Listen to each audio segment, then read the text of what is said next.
the country I decided to write my paper on, as well as do my presentation this semester, is Poland.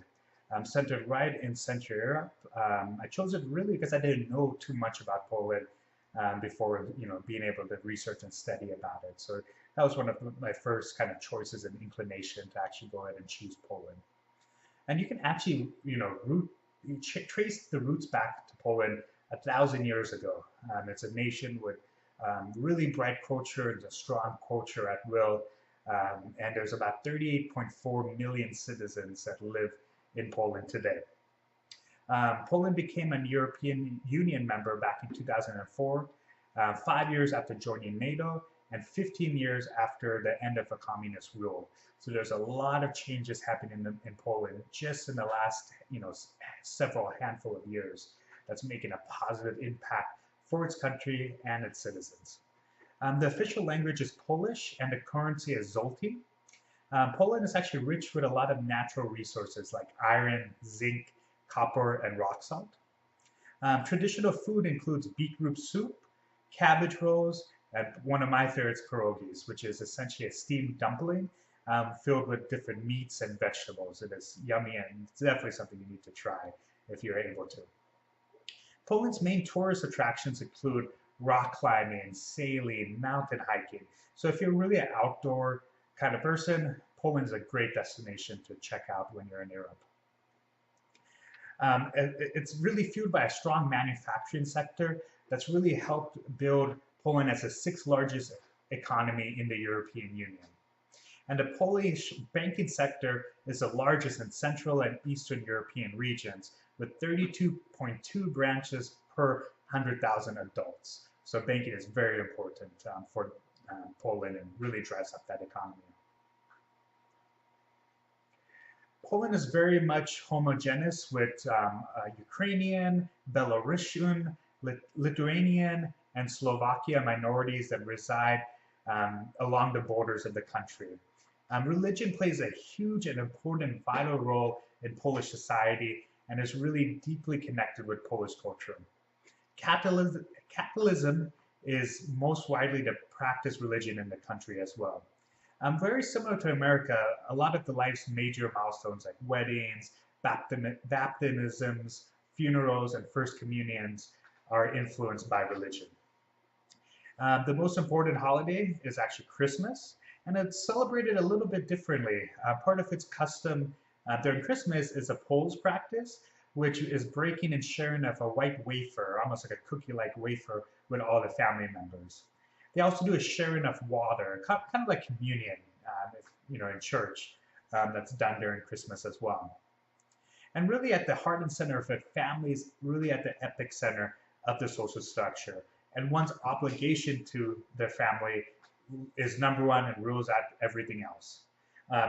Your family is considered your inner circle, and in your close, friends, colleagues are part of your outer circle.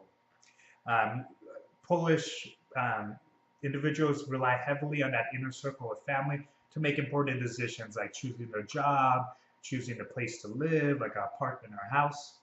So that inner circle becomes very important where you can get advice from. Also, an interesting tidbit, if you're visiting someone's house for a dinner, always be prepared to be on time, as well as you're going to be removing your shoes upon entering the person's house so you don't actually dirty the house. And I can really relate to that because that's really much part of Indian culture as well. And you should always, encourage to, hey, do you need help setting up the table, helping with the dishes? Even though the family or friends are going to say no to you, it's that gesture that's really going to go a long way to, just be courteous, be respectful. And one of my favorite likings of their culture is when they do toast. Instead of doing toast with like wine, flute, or champagne flute, they actually do vodka. So they do a nice little small glass of vodka and toast to that. So that's my kind of meal and my kind of drink of choice as well. And really, Poland has really emerged really in the last 10 to 15 years as an important and energetic market within the European Union, especially when it began the transition from a communist party to a market-driven economy back in 1989. It's, it positions Poland really as the largest market among the Eastern Bloc countries of Central Europe. Um, you know, Poland's adoption of the European Union legislation has led to reforms in the regulation of its economy and reduced government intervention in the private sector. The areas that have most benefited from these reforms have been the financial markets, company and competition law, accounting, and intellectual property rights. That's improved private business and boosted economic growth in the region. So it becomes a very intriguing country to set up business, especially for a multinational company. Um, and Poland actually has a very close relationship to the United States, which has brought a lot of strategic and commercial cooperation between both companies.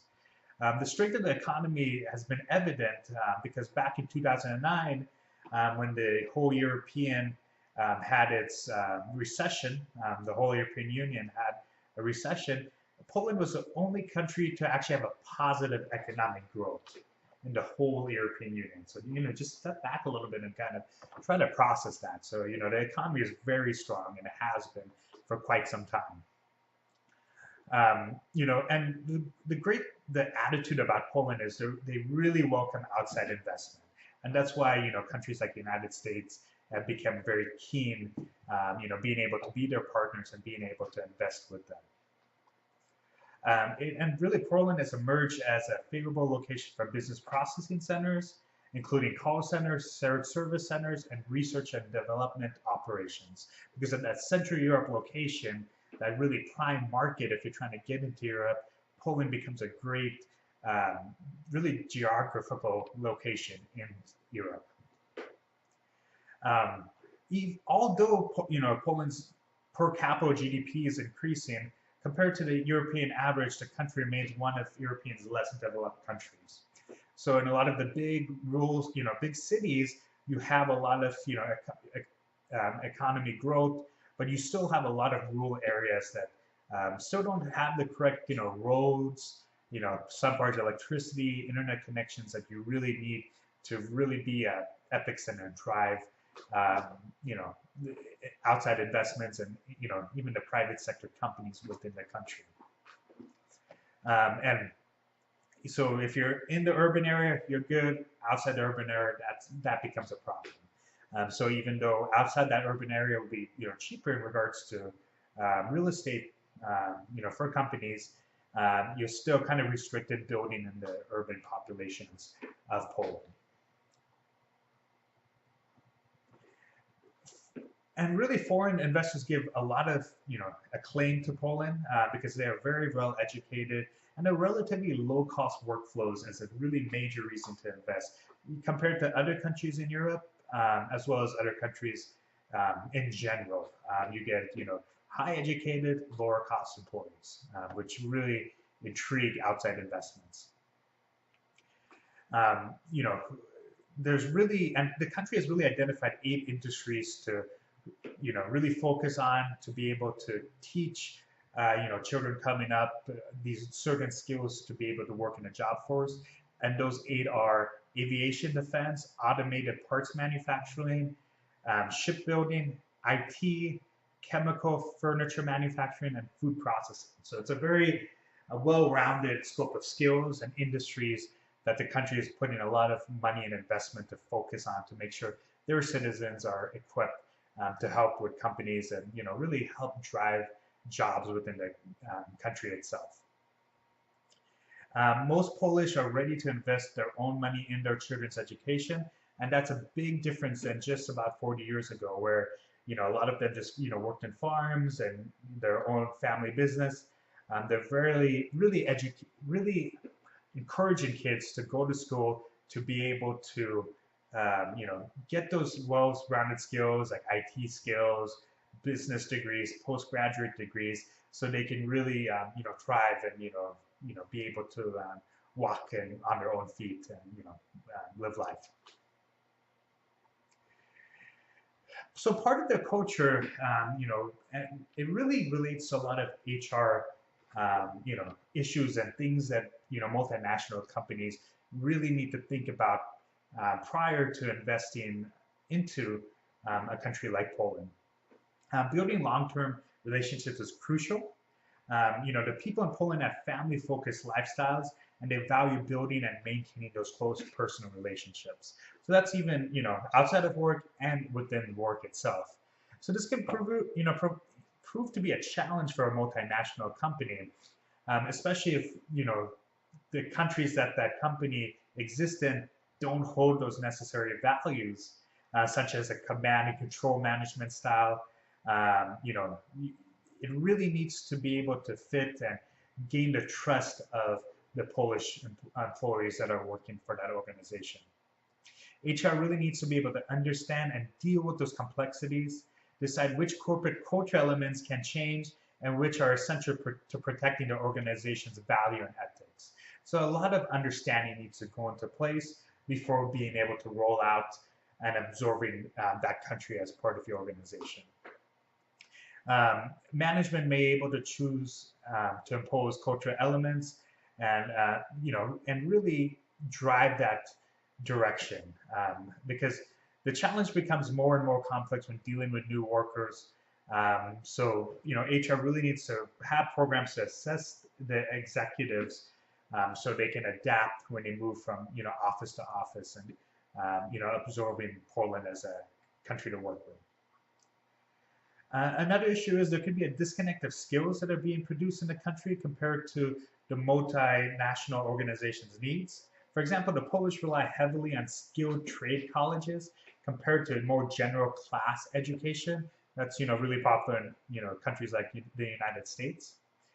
So if the multinational company is looking for a specific set of skills like IT skills or finance skills, that's something they will be able to find a lot of talent for in Poland. But if they needed something more well-rounded, especially for higher level jobs in management and leadership, that's when there might be a hole when you're deciding to do business within Poland itself. And then really the disparities between regions in Poland compared to the most multinational company complicates matters. Privacy is a constant issue with multinational companies, and privacy laws are much more stricter in the European Union, which Poland belongs to, compared to countries like the United States. Higher security levels, like the GDPR, that's going all across the UK, that will eventually come to the United States, protecting your security, multi-level authentication needed. So when you're thinking of absorbing a country like Poland in your portfolio, you need to make sure you have the security places in place to be able to conduct business for those users to connect to to your organization and work. Another important issue that HR will need to be able to consider is compensation levels within each company. So for example, if a Chinese worker goes over to Poland to work, if his or her wage is completely lower than maybe the Polish worker, and they're doing the same jobs and functionalities, human resources will need to make a critical decision if they want to be able to have the salaries quite a bit different, or maybe move to a closing a gap on that. It doesn't necessarily have to be apples to apples, but make it so it's not that big of a leap, because that's going to really drive motivation and really keep employees in your organization. So that's another kind of key aspect that HR is going to have to take a look at. And Poland has a lot of great positive characteristics as a country. They're really thriving, really gaining steam. I think it's a great opportunity for an organization to invest in. But just kind of like the points I pointed out, from the culture, as well as compensation, as well as education, those are kind of the three main factors that HR would need to focus to make sure they're being able to bring talent, sustain talent, and keep talent, and keep those processes driving efficient as ever. And I appreciate your time. Thank you so much.